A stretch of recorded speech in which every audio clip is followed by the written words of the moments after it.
వివి లక్ష్మీనారాయణ గారికి ప్రాణహాని ఉందని, తన ప్రాణానికి ముప్పు ఉంది, కొంతమంది నన్ను చంపేందుకు ప్రయత్నం చేస్తున్నారు అంటూ వివి లక్ష్మీనారాయణ గారు విశాఖ సిపి గారికి ఫిర్యాదు చేసినటువంటి నేపథ్యంలో ఇప్పుడు ఇది సర్వత్రా చర్చనీయాంశంగా మారింది. ఈ నేపథ్యంలో ఈ అంశానికి సంబంధించి మనతో మాట్లాడేందుకు ప్రముఖ రాజకీయ విశ్లేషకులు కిలారు నాగార్జున గారు మనతో ఉన్నారు. సార్తో మాట్లాడదాం. సార్ నమస్తే. సార్ నమస్కారం. జై భారత్ నేషనల్ పార్టీ అధ్యక్షులు వివి లక్ష్మీనారాయణ గారికి ప్రాణహాని ఉందని, తనను చంపేందుకు కొంతమంది ప్రయత్నాలు చేస్తున్నారు అంటూ కూడా ఆయన విశాఖ సిపి గారిని రవిశంకర్ గారిని కలిసి ఫిర్యాదు చేయడం జరిగింది.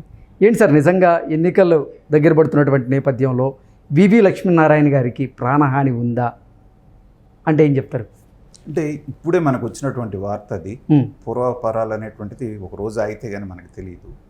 కానీ మనందరికీ తెలుసు, ఒకప్పుడు భారతదేశ వ్యాప్తంగా రెండు ఈ చాలా ప్రాధాన్యత కలిగినటువంటి కేసులు హ్యాండిల్ చేసినటువంటి జేడి లక్ష్మీనారాయణ గారి పేరు మారుమోగిపోయింది. నిజాయితీకి నిలువుటద్దంలాగా, ఆయన నిలువెత్తు సాక్ష్యంలాగా ఆ కేసులు డీల్ చేసిన పద్ధతి మనం చూసాం. చూసిన తర్వాత ఏదన్నా థ్రెట్ ఉంటే ఆయన ఉద్యోగానికి రాజీనామా చేసి చాలా రోజులైంది. అవును. సో ఆ కొత్తలో జరిగి ఉండాలే, కానీ ఆయనకి హాని చేయాలనేటువంటి ఉద్దేశం ఉంటే ఎవరైతే బాధితులు ఉన్నారో ఆయన ద్వారా వాళ్ళకి మాత్రమే అవకాశం ఉంది. ఒకవేళ నిజంగా వివి లక్ష్మీనారాయణ గారికి ఆ ప్రాణహాని ఉంటే అది ఎవరి వల్ల ఉండే అవకాశం ఉంది? అదేనండి ఇప్పుడు నేను అంటుంది. ఆయన మూలాన నష్టపోయిన వాళ్ళు ఎవరు అంటే మనకి ఇద్దరే కనబడతారు. ఒకళ్ళు గాలి జనార్దన్ రెడ్డి గారు, ఓబులాపురం మైనింగ్ కేసులో అయినటువంటివి. అవును. రెండో వాళ్ళు జగన్మోహన్ రెడ్డి గారి కేసులు. జగన్మోహన్ రెడ్డి గారు ఎంత ప్రయత్నం చేసినప్పటికీ కూడా ఎక్కడ బెసక్కుండా తీసుకొచ్చి పోలీస్ ఆఫీసర్గా స్ట్రిక్ట్గా, ఆయన పేరు ఇంటి పేరు ఏదైనా జేడి అనేటువంటిది ఆయన ఇంటి పేరు లాగా మారిపోయింది, జేడి లక్ష్మీనారాయణ గారు అనేటువంటిది. అది ఒక పార్ట్ 1. తర్వాత జేడి లక్ష్మీనారాయణ గారిని ఇప్పుడు ఆయన ఇచ్చినటువంటి కంప్లైంట్కి పూర్వాపరాల్లో కనుక మనం వెళితే, ఒక రాజకీయ నాయకుడిలాగా ఆయన రావాలనుకున్నారు, మంచిదే. మనం గతంలో జేపీ గారిని కూడా చూసాం. ఆయన ఐఏఎస్కి రాజీనామా చేసి లోక్సత్తా స్థాపించిన తర్వాత పార్టీ పెట్టారు, రావచ్చు. కానీ ఆయన తీసుకున్నటువంటి స్టాండ్ యాజ్ ఏ పొలిటీషియన్ మాత్రం మాలాంటి పొలిటికల్ అబ్జర్వర్స్కి మాత్రం చాలా విచిత్రంగా అనిపించింది. ముందు నేను ఏ పార్టీలోకి చేరాలనేది నేను చేస్తాను, అన్ని ఆప్షన్స్ నాకు ఓపెన్గా ఉన్నాయన్నారు. ఆ తర్వాత పవన్ కళ్యాణ్ గారి పార్టీలోకి చేరారు. చేరిన తర్వాత ఎలక్షన్స్ వరకు ఎలక్షన్లో కూడా పోటీ చేశారు. వైజాగ్లో మంచి ఓట్లు తెచ్చుకున్నారు. తెచ్చుకున్న తర్వాత అకస్మాత్తుగా ఆ పార్టీకి రాజీనామా చేసి కొన్నాళ్ళ పాటు స్తబ్దంగా ఉన్నారు. ఆయన మాటల్లోనే చెప్తే, నాకు వైఎస్ఆర్సీపీ నుంచి కూడా ఆఫర్ వచ్చిందని ఆయనే చెప్పారు కొన్ని ఇంటర్వ్యూస్లో. అవును. సో మీకు ఆఫర్ ఇచ్చారు వాళ్ళు అధికారంలోకి వచ్చిన తర్వాత అంటే శత్రుత్వం ఏమీ లేనట్టేగా. ఎగ్జాక్ట్లీ. ఎవరైతే తీసుకెళ్ళి 16 నెలల పాటు జైల్లో నుంచి బయటికి రాకుండా చేయటానికి కారకుడయ్యాడో అదే వ్యక్తిని వాళ్ళ పార్టీలో చేర్చుకోవాలని వాళ్ళు ప్రయత్నం చేశారంటే ఏంటంటే, ఇవన్నీ ఫాల్స్ కేసులని చెప్పడానికి వాళ్ళు ఆ ప్రయత్నం చేశారు. కానీ తెలివైనటువంటి జేడి లక్ష్మీనారాయణ గారు ఆ వైపు వెళ్ళలేదు. తరువాత కొన్నాళ్ళ పాటు జయప్రకాష్ నారాయణ గారి దగ్గరికి వెళ్ళి జయప్రకాష్ నారాయణ గారితో లోక్సత్తా అనేటువంటి పార్టీని ఈయన హ్యాండ్ ఓవర్ చేసుకుంటారు, ఈయనకి అప్పచెప్తారు జేపీ గారు అనేటువంటి రూమర్స్ కూడా వచ్చినాయి. ఆ సందర్భంలో వెళ్తే జయప్రకాష్ నారాయణ గారు సిద్ధమైతే, నేను ఊరికే వచ్చాను, నేనేం పార్టీని తీసుకోవడానికి రాలేదని అక్కడ కూడా మళ్ళీ ఆయన టర్న్ అవటం జరిగింది. సో చూసే మాలాంటి వాళ్ళకి ఏంటంటే, ఈయన కూడా పక్తు పొలిటీషియన్ లాగానే ప్రవర్తిస్తున్నాడు కానీ వేరే ఏం లేదు అనేటువంటిది అభిప్రాయానికి వచ్చింది. తర్వాత సడన్గా పార్టీ అనౌన్స్ చేయటం, జై భారత్ పార్టీ అనేటువంటిది. అది కూడా ఎన్నాళ్ళ ముందు ఎలక్షన్స్ వస్తున్నాయి అనుకున్న ఒక 3-4 నెలల ముందు మీరు అనౌన్స్ చేయటం అనేటువంటి. ఇవాళ ఉన్నటువంటి రాజకీయ వ్యవస్థలో మీరు ఒక పార్టీ పెట్టడానికి ఎన్ని వనరులు కావాలి, ఎంత డబ్బు కావాలి, ఎంత అంగబలం అర్థబలం కావాలో మనందరికీ తెలుసు. కానీ సడన్గా పార్టీ అనౌన్స్ చేయగానే రకరకాలైన ఊహాగానాలు వచ్చినాయి ఈయన మీద. ఇది పలానా వాళ్ళు ఓట్లు గెలిచడానికి పెడుతున్నారు, పలానా వాళ్ళని ఇది చేయడానికి పెడుతున్నారు అనేటువంటిది.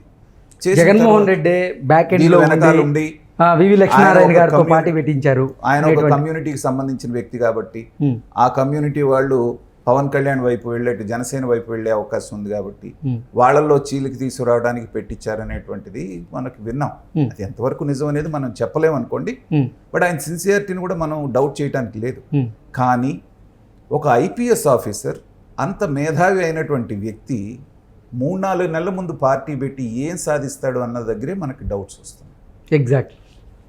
మీరు మిమ్మల్ని నమ్మి ఆదరించి పిలిచి పెద్దపీట వేసినటువంటి పవన్ కళ్యాణ్ని నడి సముద్రంలో వదిలేసి వచ్చారు, ఒక మాటలో చెప్పాలంటే. అంటే పవన్ కళ్యాణ్ గారి సిద్ధాంతాలు వేరు, ఆయన ఫుల్ టైం పొలిటికల్ లీడర్గా ఉండకుండా ఆయన ఎక్కువగా సినిమాల మీద దృష్టి పెడుతూ ఉన్నారు అంటూ ఈయన పార్టీ నుంచి బయటకు వచ్చి ఇటువంటి ఆరోపణలు చేయడం. బయటకు వచ్చేవాళ్ళు ఏదో ఒకటి చెప్పొస్తారు. సరే, ఆయన చేయలేదు పొలిటికల్గా.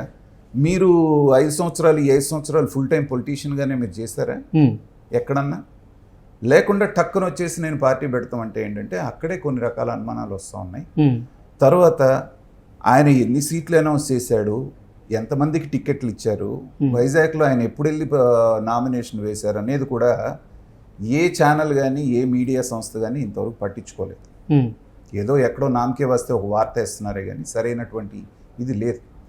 లేనప్పుడు ఏంటంటే కనీసం, అంటే ఇలా అంటానికి నాకు బాధగానే ఉంది, కనీసం కొంత అటెన్షన్ అన్న ఆయన వైపు ఆకర్షించడానికి చేసిన పని ఇది అని నేను అనుకుంటున్నాను.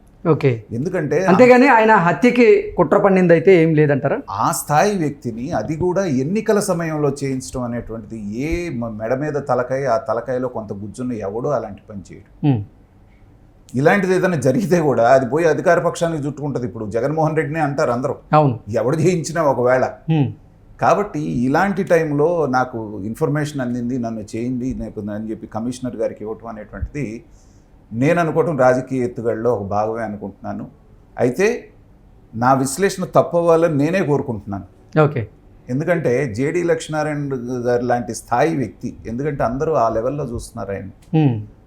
ప్రచారం కోసమో తన వైపు అటెన్షన్ ఆకర్షించడానికి ఇలాంటి పని చేయకూడదని అలాంటి వాళ్ళు అందరం కోరుకుంటున్నాం. కానీ పరిస్థితులు చూస్తూ ఉంటే దానికోసమే చేసినట్టుగా అయితే మాత్రం కనపడుతుంది. ఓకే. కొంతమంది ఏమో గాలి జనార్దన్ రెడ్డి సైడ్ నుంచి కూడా థ్రెట్ ఉండే అవకాశం ఉంది అంటూ కొన్ని కమెంట్స్ అయితే చేస్తూ ఉన్నారు సోషల్ మీడియా వేదికగా. ఏంటి సార్, నిజంగా గాలి జనార్దన్ రెడ్డి దగ్గర నుంచి వివి లక్ష్మీనారాయణ గారికి థ్రెట్ ఉండేటువంటి అవకాశం ఉందా ఈ పరిస్థితుల్లో? అంత లేదండి, అవకాశం లేదు. ఎందుకంటే ఒక రకంగా చెప్పాలంటే గాలి జనార్దన్ రెడ్డి అనేటువంటి వ్యక్తి చచ్చిన పాము. మనకి సామెత చెప్తారు చూసారా, చావు తప్పి కన్ను లొట్టబోయినటువంటిది. అధికార మదంతో, డబ్బు మదంతో ఆ రోజున చాలా పనులు చేశాడు అతను. తర్వాత అనుభవించినటువంటి కష్టాలు, జైలు జీవితం అనేటువంటిది కొంత మార్పు తీసుకొచ్చింది.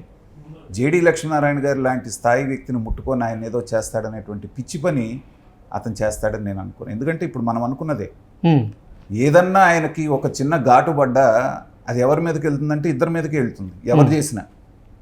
సో చూసి తన మేరకు తను చుట్టుకోలేడు కదా. అవును. కాబట్టి ఇలాంటివి అందులో ఆయన చేస్తే ఎవరికి వచ్చేటువంటి బెనిఫిట్ ఎవరికి ఉంది చెప్పండి.